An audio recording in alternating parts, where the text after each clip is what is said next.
Hi, readers. Today we are focusing on deepening our understanding of characters by making text to self connections. That means we take a look at the text, we identify a character, we ask ourselves what kinds of emotions or experiences is the text telling us that they are working through?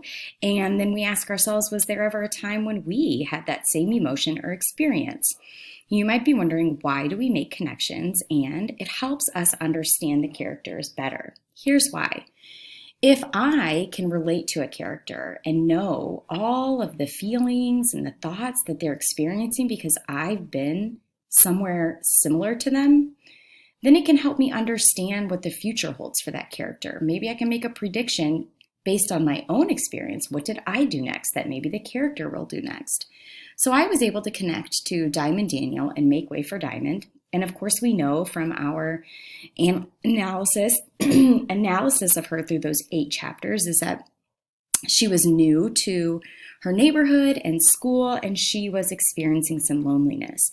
And I could connect to that experience because I once in first grade was new to my own neighborhood, and I once in first grade was feeling lonely when we moved from Texas to Illinois in the middle of a school year, and I deeply missed my friends back from Texas, just like Diamond missed her friend Alicia. But in the same breath, I also experienced excitement because we had a new neighborhood, we had a brand new house, so there was more than one emotion that I was feeling during that experience. So I thought, okay, what did I do in that situation? Well, I kind of used my excitement and my energy about a new experience for me in this new school and this new neighborhood. And that really encouraged and motivated me to make new friends, which is exactly what I think Diamond did. That helped me understand, why in the world was she being a risk taker with Free? Well, I know that it's important to take that risk because I went through that myself. And because I took that risk, I made friends here in Illinois when I moved.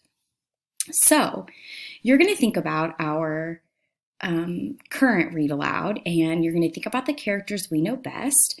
I would recommend maybe choosing Abilene or Edward Tulane because that's who we have learned the most from up until now. And I want you to think about an emotion or experience that we've read about. Maybe you're thinking of how embarrassed Edward Tulane was when those boys left him naked with only a top hat. Or maybe you're thinking about how Edward Tulane was scared when he realized he had been thrown aboard and sinking into the ocean. Or maybe you want to connect with Abilene because you had a really special and precious stuffy or blanket or something that was really meaningful to you. And you'll be able to connect to possibly how Abilene felt at the end of chapter 6. So choose your character and type that character name in here. Tell me what you're connecting to, and then tell me how you're connecting to it here in the last box. Then, once we have that information, it's going to help us understand the next steps in our story. How will Edward act knowing that you've had similar feelings? You can pull from your knowledge of how you acted and see if that matches with possibly Edward's next steps.